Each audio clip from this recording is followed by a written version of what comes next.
C'est une journée comme les autres. Pour le moment, en tout cas. Tu sors du lit les cheveux en pagaille, tu t'étires et tu bâilles à t'en décrocher la mâchoire. Si tu dors encore 5 minutes, tu risques de prendre du retard. Donc pas de temps à perdre. Tu te précipites, pas de petit déjeuner, tu prends ta veste et tu sors en claquant la porte. Pouf! Tu te retrouves dans le noir. Tu ouvres doucement les yeux. L'air a une odeur différente et ça te donne un peu le vertige. Tu entends une sorte de cri de dinosaure, comme dans un film. Tu jettes un coup d'œil autour de toi et... Attends, on dirait vraiment la préhistoire. Il fait chaud et humide. Tout autour de toi est vert et luxuriant. Tu aperçois des créatures qui bougent entre les arbres. Certaines d'entre elles ont un bec et ressemblent à des canards qui ont trop grandi. D'autres ont des cornes. Et là, tu réalises que ce sont réellement des dinosaures. Donc, tu es vraiment retourné dans le passé. Après avoir examiné la situation, tu sens quelque chose qui te chatouille le bras. Tu te retournes pris de panique, et là... Ah! C'est quoi cette créature nichée dans ta manche? La première chose que tu remarques, c'est qu'elle est toute petite, beaucoup plus petite que ton chat, qui est sûrement en train de faire une sieste dans sa niche au moment où l'on parle. Imagine un colibri, le plus petit oiseau de la Terre. La créature qui est dans ta manche est encore plus petite.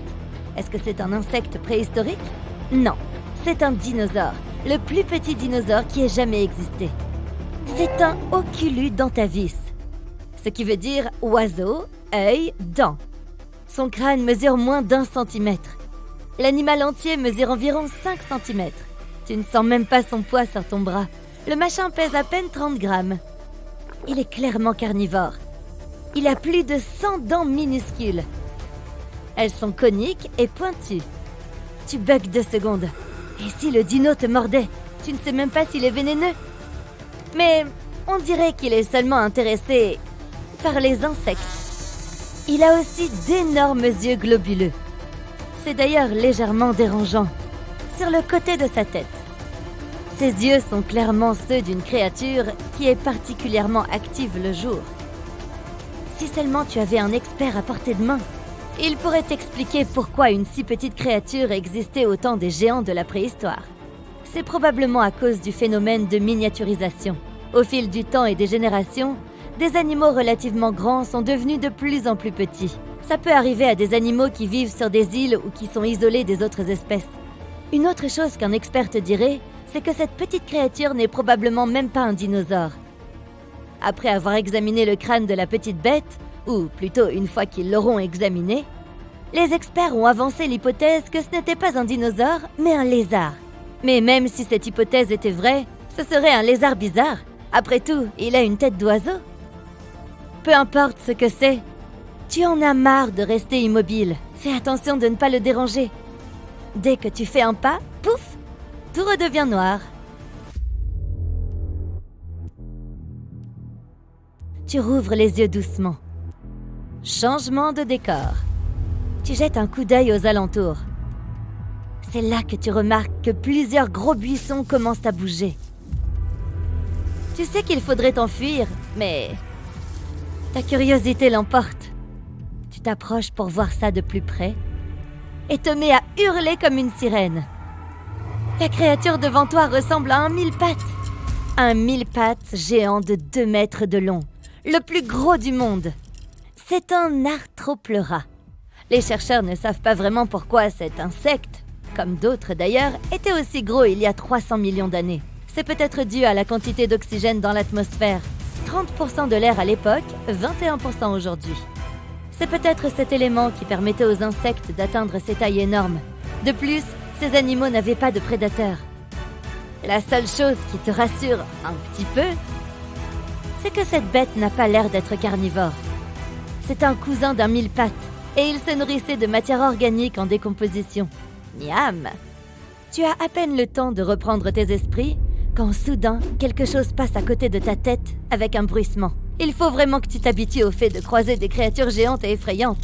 Cet animal volant ressemble à une libellule, mais avec une envergure de 60 mètres minimum. Selon les experts, c'est le plus gros insecte de tous les temps. Le truc le plus fou, c'est qu'il ressemble vraiment à une libellule géante. Mais cet insecte fait partie de l'ordre éteint des méganisoptères. Quoi? Qu'est-ce qui se passe? Au lieu de passer son chemin, le machin qui n'est pas une libellule, revient vers toi. Tu es paralysé par la peur et tu ne t'enfuis même pas. Pouf! Il fait encore tout noir. Tu devrais y être habitué. Tu ouvres les yeux et tu aperçois une ombre imposante pendant que tu es au sol. Ça, c'est un dinosaure. Tu sais même quel dinosaure c'est. C'est un stégosaure. Ces gros dinosaures ont existé à la fin de l'ère Jurassique, il y a environ 150 millions d'années. Ils se caractérisaient par des plaques osseuses sur le dos. Les plus grosses mesuraient 60 cm de hauteur et 60 cm de largeur. Les stégosaures étaient lourds, gros et maladroits. Ils atteignaient la hauteur de 2 personnes adultes et pesaient environ 5 tonnes. Malgré ce corps énorme, ils avaient un petit cerveau. Soit un cerveau 2 fois plus petit que celui de nos chiens d'aujourd'hui. C'est pour ça que le stégosaure était si lent. Certains experts considèrent qu'il ne dépassait jamais les 8 km/h. Avant même de pouvoir commencer à paniquer, tu te rends compte que la bête n'est vraiment pas intéressée par toi. Par contre, c'est un gros mangeur de végétaux. Grâce à son bec sans dents, il parvient à croquer dans les plantes basses comme les pins, les fougères et les cycas. Bon, ce n'est pas encore l'heure de se reposer sur ses lauriers. Une ombre traverse le ciel. Tu le connais, celui-là aussi. C'est un ptérodactyle. La première espèce découverte de ptérosaures, de grands reptiles volants. Le ptérodactyle marchait sur 4 pattes et, contrairement à certains de ses cousins, il avait des dents. Même si ces créatures étaient des créatures volantes, ce ne sont pas les ancêtres de nos oiseaux. Ces derniers sont les descendants de petits dinosaures qui marchaient sur 2 pattes et étaient couverts de plumes. Bon, le ptérodactyle qui est en train de voler au-dessus de ta tête n'est pas aussi effrayant que dans les films. Il est plutôt petit, son envergure ne dépasse pas le mètre. Mais juste pour être sûr de rester sain et sauf, tu décides de te cacher sous un arbre. C'est comme avec les pigeons, vaut mieux pas recevoir un cadeau sur la tête. Ça, c'est fait. Comme par hasard, pendant que tu cherches à atteindre la forêt pour être a priori en sécurité, tu trébuches sur une racine. Tu tombes sur le dos et pouf, c'est le blackout. Quand tu te réveilles, pour la énième fois, tu as du mal à respirer. On dirait que quelque chose est enroulé autour de ton corps. Tu relèves doucement la tête pour voir et... Ah, est-ce que je vais survivre à cette journée? Un serpent géant s'est enroulé autour de toi. Il est tellement grand que tu le reconnais immédiatement. C'est le titanoba. Il n'existe aucun autre reptile aussi gros, ni vivant, ni éteint. Ce serpent pesait plus d'1 tonne et mesurait probablement 13 mètres environ. En guise de comparaison, l'un des plus gros serpents actuels vivants, l'anaconda, pèse 1/4 de tonne et atteint les 9 mètres de long maximum. Le titanobia vivait en Amérique du Sud il y a 60 millions d'années. Il aimait les coins les plus humides des forêts tropicales, comme l'anaconda. Les chercheurs ne sont pas totalement sûrs, mais ils considèrent que ce serpent pouvait soit vivre dans l'eau, soit juste aux abords. Il se nourrissait probablement de crocodiles, de tortues et de poissons. Soudain, tu sens que le serpent se met à bouger.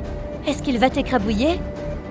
C'est là que tu regrettes de ne pas pouvoir voyager dans le temps quand tu veux. Et là, pouf, encore une fois. Tu te retrouves sur les quais d'un large fleuve. Tu t'approches de l'eau et tu remarques que quelque chose bouge sous la surface. Tu te baisses pour voir ce que c'est, puis tu recules brusquement.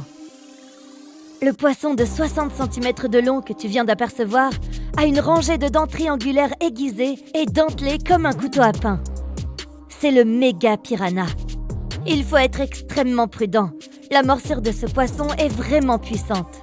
Elle peut atteindre 30 fois le poids du piranha, à savoir de 9 à 14 kilos en moyenne. En guise de comparaison, les piranhas modernes ne pèsent pas plus de 900 grammes. Le méga piranha vivait en Amérique du Sud il y a entre 6 et 10 millions d'années. C'est trop vieux et trop loin pour toi. Tu t'assois par terre, loin de l'eau, et tu attends. Tôt ou tard, tu vas entendre un pouf et retomber dans le noir.